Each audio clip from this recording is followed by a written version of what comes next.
बताना चाहता हूँ, कानून पैसा से खरीदा जाता है। कानून उसी के लिए काम करता है जिसके लिए पैसा होता है। जो गरीब होता है, जैसे शीला मौर्य की हुआ हत्या, दिन दहाड़े चाकू कोच के मार दिया गया, अभी तक कुछ नहीं हुआ। अतरौलिया में 2 मौर्य परिवार को उसको ख़त्म कर दिया गया, कुछ भी नहीं हुआ, FIR तक नहीं हुआ। और उसरी रामपुर में एक मौर्य की नवयुवक मौर्य की हत्या हुई, उसमें 2 लोग मुलजिम पकड़े गए, 3। अरे मुझको नहीं पता कि इतनी बड़ी सजा होती है। एक पढ़ा लिखा आदमी सोच समझ के गलती करता है। जैसे प्रशासन के लोग पढ़ लिख करके सारी विद्या आपने प्राप्त कर ली, सारे आपके माँ बाप ने कैसे कैसे मेहनत करके आपको अधिकारी बनाया, आप पढ़े लिखे, आप एक पैसे के लिए गांव में लड़ाना भिड़ाना हमें। ऐसी कोई गली नहीं जहां मौर्य वंश की चली नहीं। दोस्तों नमस्कार, जैसा कि आप सभी लोग जानते हैं कि हमारे अखंड भारत पर अगर कोई राज किया है तो मौर्य वंश किया है। तो इस समय जो देवरिया में एक घटना घटी है, जो ब्राह्मण और यादव में इस तरीके का जो दर्दनाक घटना घटी, जिससे हमारा पूरा देश इस समय जहां भी जाओ जो हर जगह एक ही न्यूज़ चल रहा है कि ब्राह्मण परिवार के 5 लोग मारे गए, एक यादव परिवार के मारे गए, 6 लोगों की निर्मम तरीके से हत्या हुई है। तो कहीं न कहीं से इसमें सबके अपने अपने विचार हैं। और हमारे बीच में जो मौजूद हैं ये भी जो है मौर्य जी हैं, और मैं इनसे अपना परिचय इनका जानना चाहूँगा और इससे जो घटना घटी है इस पर इनके मैं विचारों को जानना चाहूँगा कि आखिर में इस पर क्या होना चाहिए। सबसे पहले अपना परिचय। हम शिवधनी मौर्य, ग्राम बलरामपुर, हाल मुकाम जो ग्राम इरनी, 2 लोगों जो जगह हमारा पता है रहते हैं। तो ये जो देवरिया की घटना घटी है ब्राह्मण और यादव में जो ये महासंग्राम छिड़ा हुआ है, तो इस पर आपके क्या विचार? हमारा विचार यही है कि एक ठे पढ़ लिख के गलती करता है, एक अनपढ़ गलती करता है।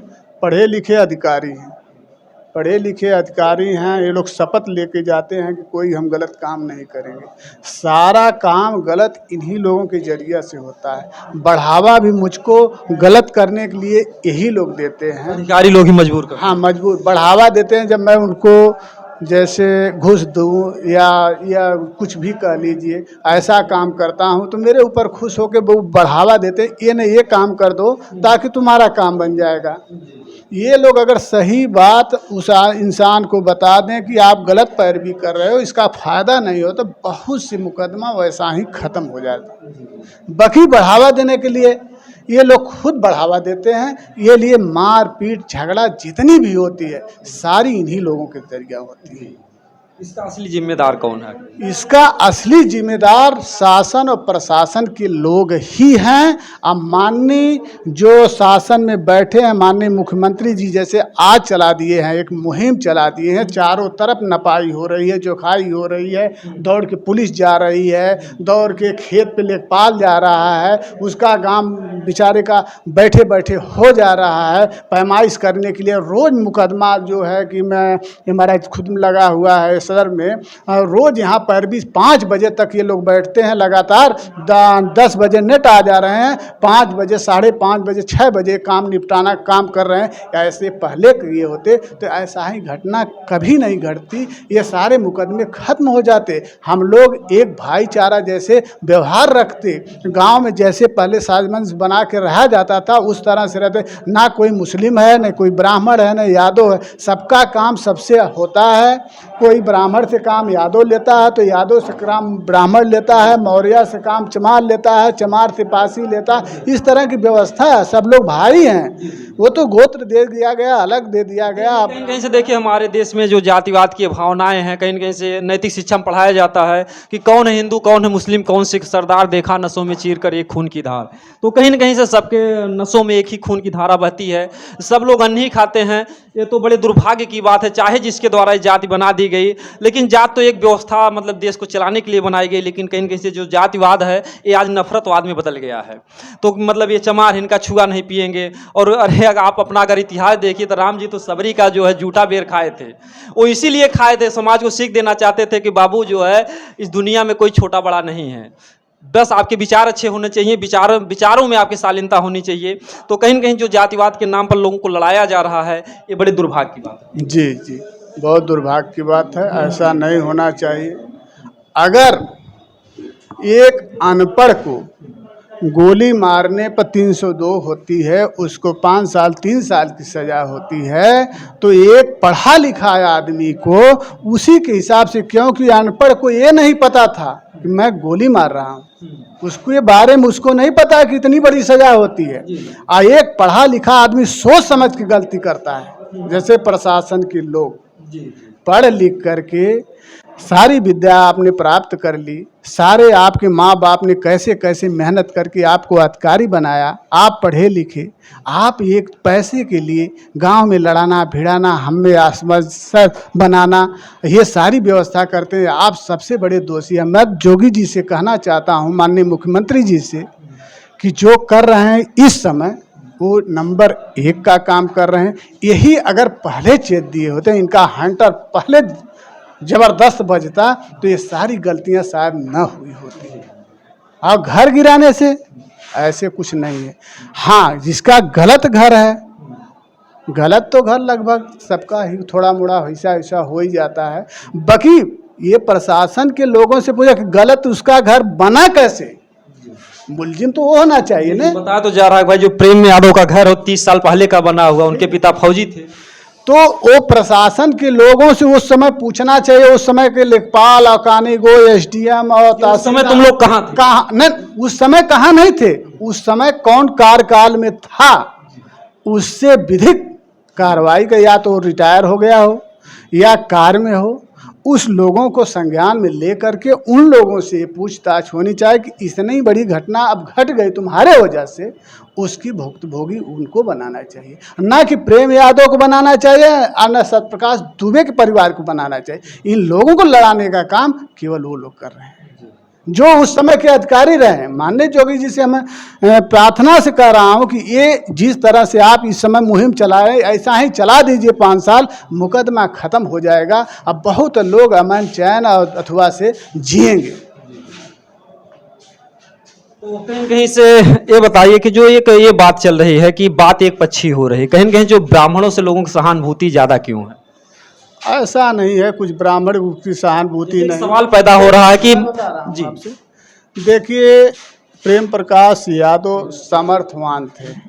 जैसे उनके घर बड़ा घर देखा जा रहा है, उनके पास कॉलेज देखा जा रहा है, इस तरह से और उनकी मंडई देखी जा रही, थोड़ा सा लोगों के बीच उनके प्रति सहानुभूत है। ऐसा नहीं है, गलती दोनों तरफ से हुई है।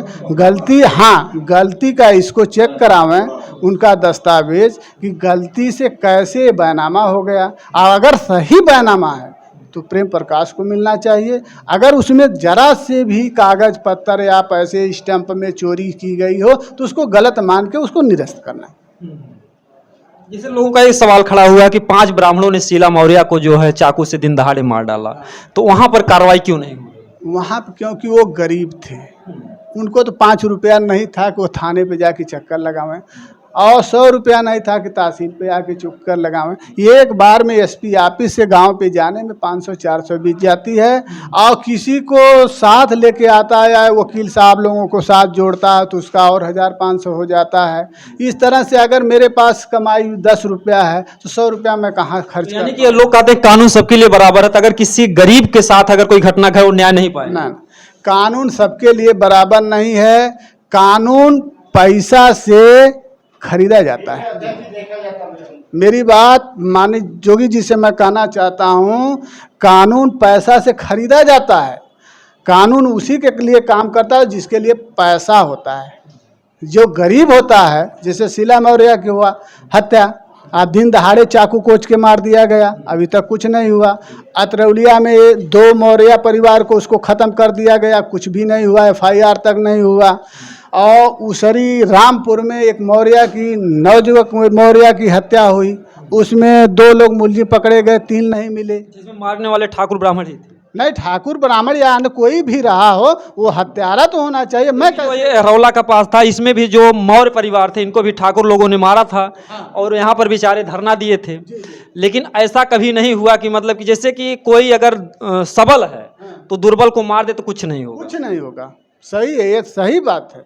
सबल है, दुर्बल को मार देगा तो कुछ भी नहीं होगा। मैं बता दूं कि जो केशव प्रसाद मौर्य हैं, इनके ऊपर भी तमाम कमेंट आते हैं कि आखिर शीला मौर्य को मार दिया गया, आप कहाँ सोए हैं। तो इनके भी ऊपर अंगुलियां उठती हैं, लोग कमेंट करते हैं कि भैया मौर्य लोग जो है वोट दो बीजेपी को, देख लो कमाल जो है कि आप लोग साथ कुछ होगा तो आपको न्याय नहीं मिलेगा।